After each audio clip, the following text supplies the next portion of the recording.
Fala, meu Brasil lindo, tudo tranquilo? Procurando uma boa videoaula sobre a história de Roraima? Encontrou, é aqui, no Sete Paixões História. E olha só, você que está assistindo esse vídeo 1 ano depois, 5 anos depois, 10 anos depois, não se preocupe, porque os conteúdos que eu vou trabalhar aqui são atemporais. E eles servem para qualquer prova que você for fazer que tenha história de Roraima. Beleza? Então chega de papo, vamos começar. Fica comigo, chama a vinheta.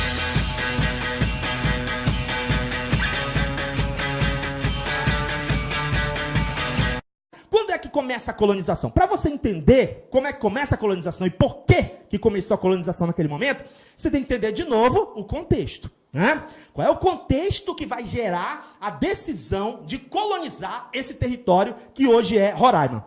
O contexto é o seguinte, já é o século XVIII, tá? Os caras fizeram expedição daqui, expedição dali, tá. Aí quando chegou no século XVIII, o que aconteceu?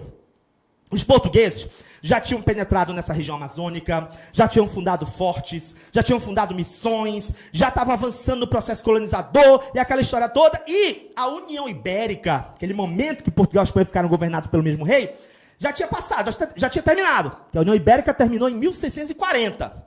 Então já voltou ao normal, Portugal tem o rei dele, a Espanha tem o rei também deles, tudo direitinho, bonitinho, já está separadinho. Só que depois que separou, né, o que aconteceu? Ficou um problema territorial para resolver.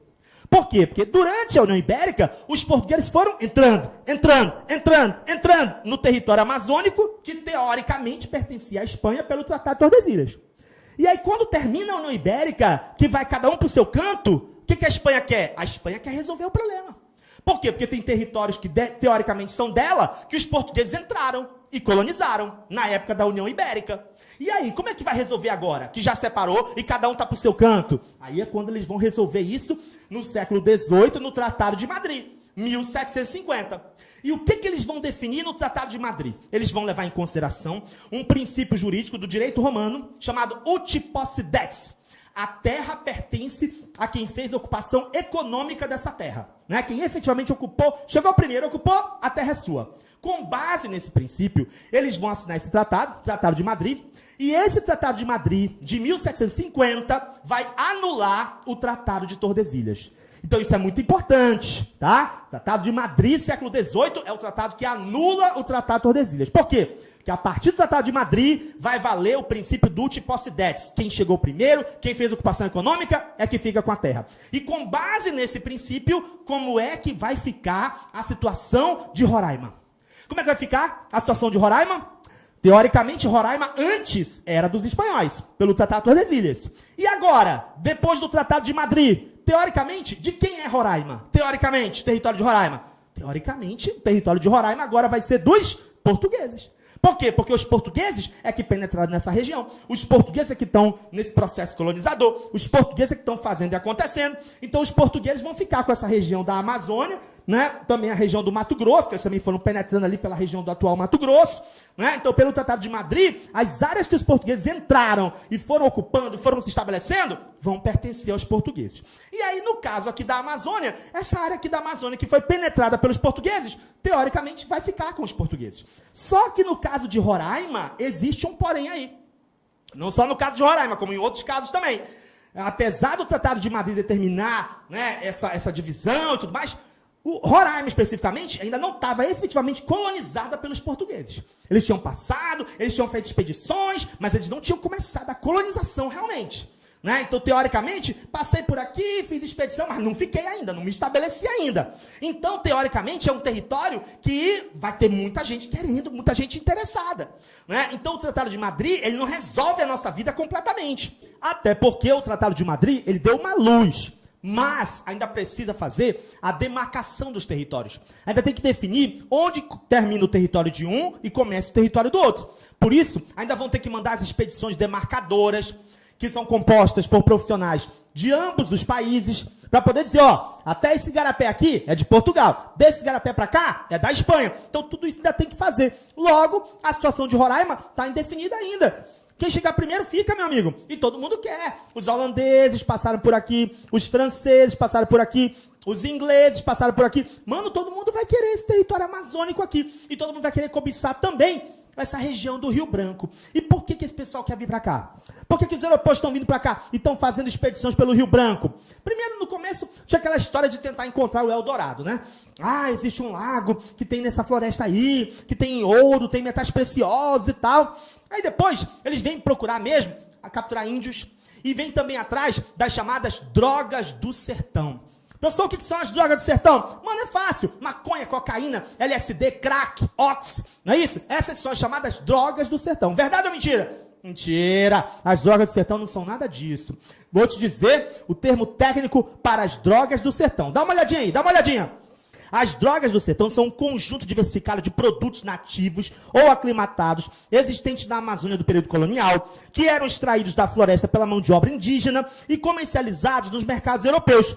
Essas especiarias eram empregadas na alimentação, na medicina, na tinturaria, na construção naval, na cordoaria e etc. Exemplos de drogas do sertão: o cacau selvagem, a canela do mato, o cravo, a salsa parrilha, a castanha do Pará, a piaçaba, as sementes oleaginosas, o puxuri, a baunilha, a tinta de urucum, a madeira e outros produtos do reino animal. Então, tudo isso, meu amigo, são as drogas do sertão. E tudo isso interessa para os europeus. Por isso, o Rio Branco está bem animado nessa época. Tem muita gente passando por aqui e a preocupação de Portugal é exatamente essa, né? É que tem muita gente passando por aqui e essa região pode acabar caindo na mão de outros países. E é necessário defender esse território. Embora eles soubessem disso, eles não se apressaram para colonizar logo essa região do Rio Branco, essa região de Roraima. Eles só foram se coçar para realmente começar a colonização de Roraima quando os espanhóis resolveram se enxerir por aqui. Mesmo depois do Tratado de Madrid, já em 1771, os espanhóis inventam de querer ficar com esse território de Roraima. E aí eles vêm, mano, eles fazem uma verdadeira odisseia, né? Eles invadem essa região do rio Uraricuera. Eles vêm lá do Rio Orinoco, eles atravessaram a Cordilheira de Pacaraima, né? Rio Orinoco, chegaram até o Rio Uraricuera, e aí eles vêm se estabelecer nesse território de Roraima, e eles fundam 3 povoações espanholas entre 1771 e 1773, que são as povoações de Santa Bárbara, São João Batista de Caiacaia e Santa Rosa. Mano, quando a notícia chegou para a coroa portuguesa que os espanhóis estavam com os 2 pés, mano, no território de Roraima, o que eles fizeram? Da atual Roraima, o que eles fizeram? A coroa portuguesa, pá, vai designar um cara para poder resolver o problema e botar os espanhóis para correr. E a guerra foi feia, né, nesse território. Foi uma expedição comandada pelo capitão Felipe Sturm, né? E essa expedição designada pelos portugueses acabou derrotando os espanhóis. Depois disso, meu amigo, a coroa portuguesa entendeu que tinha que fincar os pés aqui nessa região do Rio Branco. E é quando finalmente a coroa portuguesa decide iniciar o processo colonizador de Roraima. E o início dessa colonização vai acontecer como? Vai acontecer como? Vai acontecer com a fundação do Forte de São Joaquim do Rio Branco pelos portugueses em 1775, é quando eles vão começar a construir o forte. Então fica atento nisso. Se falar em início da colonização da Amazônia como um todo, aí você vai colocar a fundação do Forte do Presépio, depois vai dar origem a Belém. Mas se for o início da colonização da região de Roraima, ali no Rio Branco, aí vai ser, o marco histórico vai ser a construção do Forte de São Joaquim do Rio Branco pelos portugueses em 1775, e é aí que começa a colonização de Roraima. Mas não vai parar por aí não. Junto com a fundação desse forte, nós vamos ter um projeto colonizador e de povoamento dessa região. Como é que foi esse projeto?